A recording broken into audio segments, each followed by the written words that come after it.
big photograph of the white siding there, which was taken just 8 years before the Great Seattle Fire.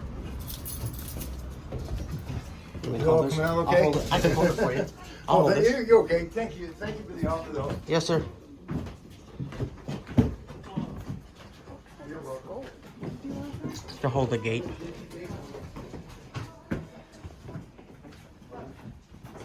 Oh, yeah.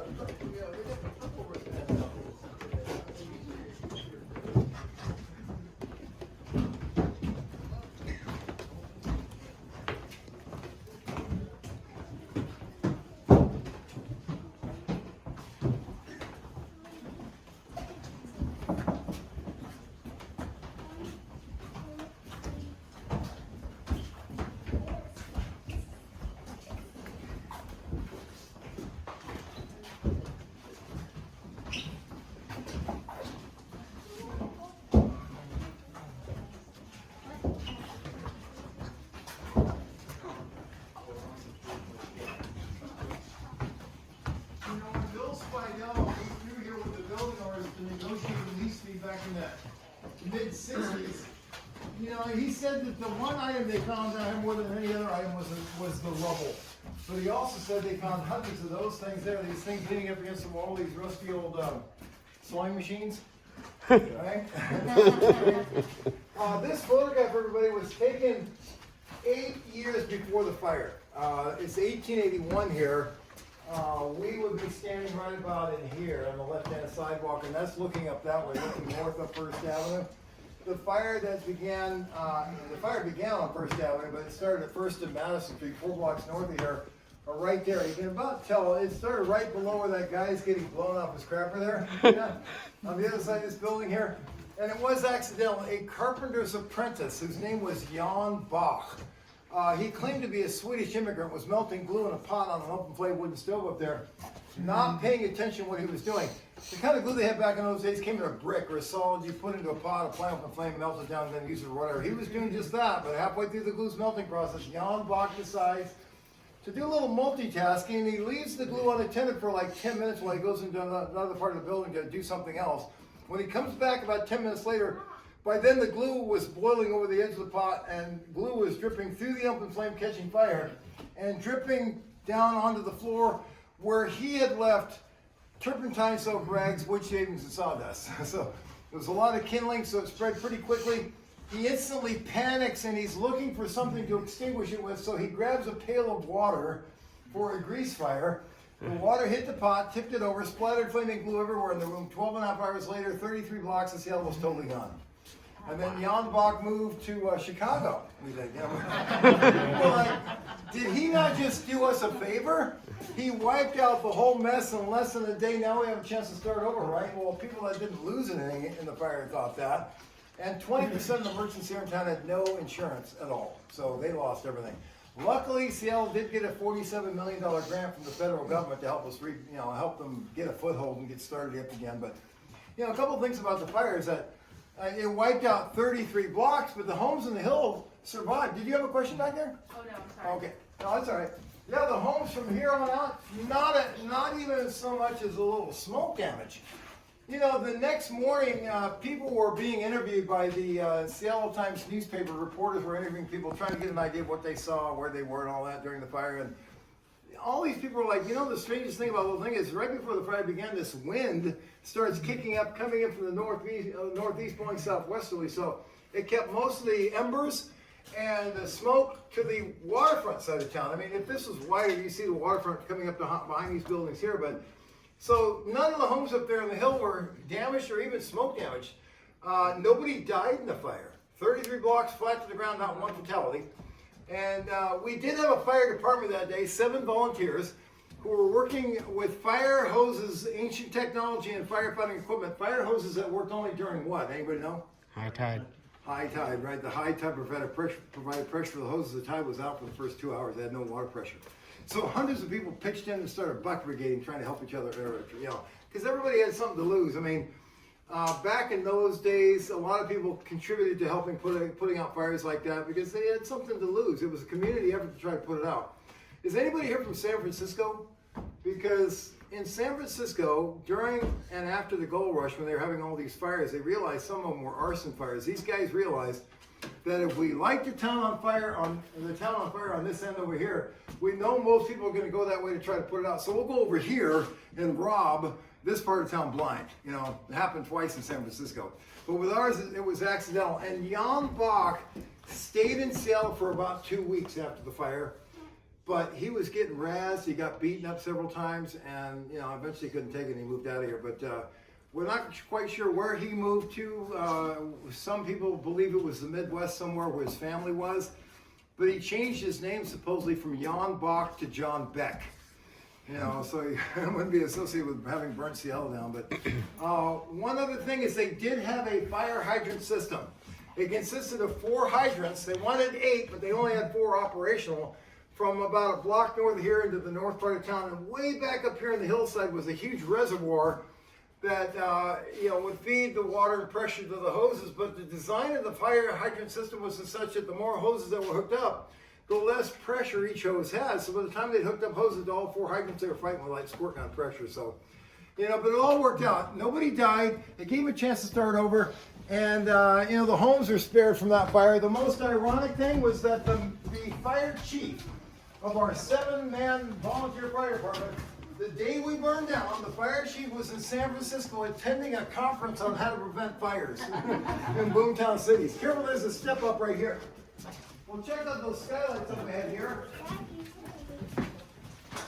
If you folks want something really fun, interesting, and free to do, we recommend the Klondike Gold Rush Museum, which is a few blocks south there at 2nd and Jackson. Have you guys been to the Klondike? It's a great museum, all about the Klondike Gold Rush. It broke out in the Yukon Territory in 1897. About 150,000 miners came through Seattle on their way up to the Klondike Gold Rush because this was pretty much the last stop for miners. But people like the Schwabachers, who own this building here, opened up a mining supply store, and if you catered to miners back then, you made a killing. There were 68 miners that came back 1 year after the rush started, claiming that altogether in a year's time of mining up there, they found a ton of gold. An entire ton of gold, and they wanted to deposit that gold in this bank right here because it had a very secure vault located under the sidewalk, and it was called the Scandinavian American Bank. We will walk through that vault in just a second, you know, where all that gold is kept. And I'll tell you what it actually weighed here shortly. There's a step up here too. But this light up ahead here is sunlight coming through the skylight. So they, you know, despite how they look up there, they provide quite a bit of light. Wow, that's cool. You don't have to like get a suntan, but Yeah, that's cool. Oh, wow. you know, like at high noon when the sun's right overhead, it's kind of gone off a little bit to the west, but it's pretty bright there, you know. You want to take any souvenirs you like.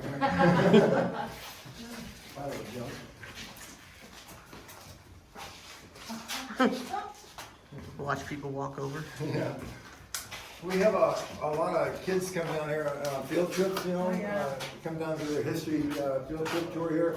And a lot of times they want to get on the skylight and just scream really loud and see if anybody out there hears them. One time a tour guide did that with a group of like 3rd graders. They screamed. It was such a shrill scream, she described that they heard sirens about 2 minutes later and thought that somebody called 911 because they heard somebody screaming down here in the underground. But yeah, the sky, you know, what we can see today, as far as any clarity goes, what you can tell is pretty much none. From day one to today, no one has ever been able to see anything more than what we can see looking through the glass today. You know, I'm not really disappointed in men for some reason. But the glass is like 3/4 of an inch thick with a bevel around the edge, so it really would distort your vision. The coloration, the purple coloration came over time. Glassmakers that made these skylights added manganese to the glass, which is an element used to clarify glass, but turns out manganese interacts with ultraviolet rays. So over time, it just went gradually from colorless to dark purple. You know, a very gradual process, especially in Seattle, right? With a lack of UV rays around there. Now, imagine this. 1898 was 1 year after the Klondike Gold Rush broke out in the Yukon Territory. A ship docks out here in Elliott Bay, and there were 68 miners on board. Some of the first miners up there at the Gold Rush, who claimed they had a ton of gold on the ship they found all together in a year's time. They wanted to deposit in the bank vault up ahead here, which was about a 300-yard trip from their ship to the vault. So the mayor at the time decided to try to make this situation with the miners become kind of a spectacle for Seattle and create some hype. and maybe get people interested in buying mining gear and boosting the economy too. So he's telling people here in town, there's a ship over there called the SS Portland. There are 68 miners on board. They have a ton of gold in their ship, they say. I'm going to go over there and talk to those miners, and I'm going to get them to somehow display their gold out in the open on the dock for everybody to see it. No, you're not, Mr. Mayor. What you're going to do is make a fool of yourself. You think they're going to allow you to do that? And now, mayor or not, you're going to get kicked out of there. Go ahead and do it. We're watching, you know. So he goes over there, and he talks to 5 of these 68 guys, and he spoke with the whole group, and he asked them, hey, miners, I have a proposition for you. If we protect your gold, if I hire a 30-man guard, security guard, and we make sure your gold gets safely from the ship into the bank vault here, if we do that for you, will you allow us to, and by the way, I'll arm these men to the teeth. I'll make sure they have rifles, handguns, horses, and wagons, and we'll get your gold safely from the ship into the vault. If I do that for you, will you allow us to just weigh your gold on the dock? I've got scales coming any minute. In fact, as we weigh your gold, our security guard will provide crowd control, so people won't get too close to it. And they're scratching their heads not knowing what to do at first, but then they finally give in and say, okay, Mayor, if you promise to get all that gold in that vault there, we will allow you to weigh it. We think it's about a ton. And the reason they thought that was because on the Yukon side, before anybody even boarded the ship, these miners had not weighed a thing. They had just guesstimated how much weight in gold they had. So one at a time, they stepped up to the loading dock of that ship where there was an official standing right there, and the miner would say to that official, I've got so much amount of weight in gold, and then he'd go stack it on the ship and stand right next to it. And they were kept in wooden crates and burlap sacks, most of the bigger chunks of gold.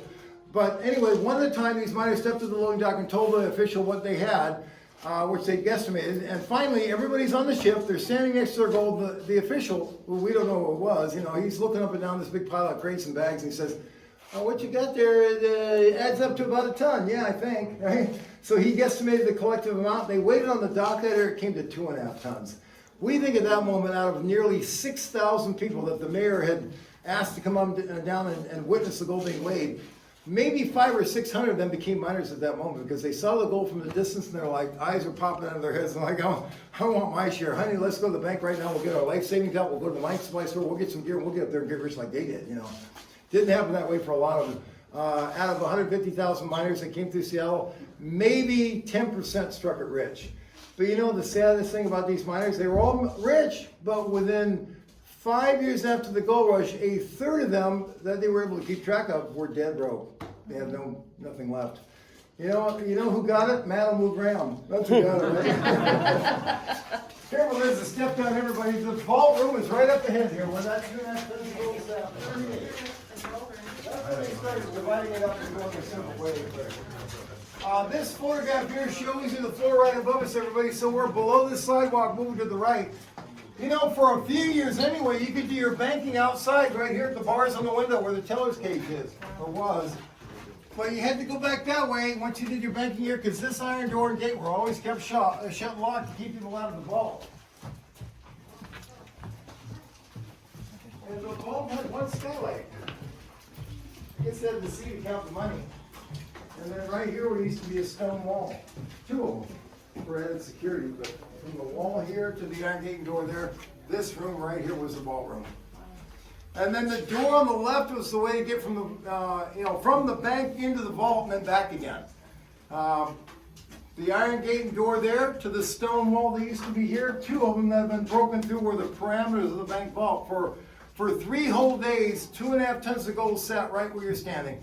And don't bother looking, we already have. They cleaned it up pretty good. Not as much of a flake left behind. Wow.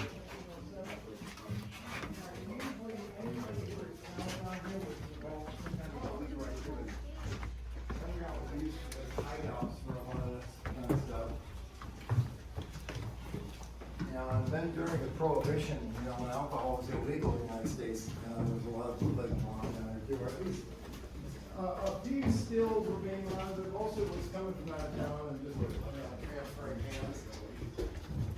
Oh man, glad he didn't park in close to the gate, so we could escape.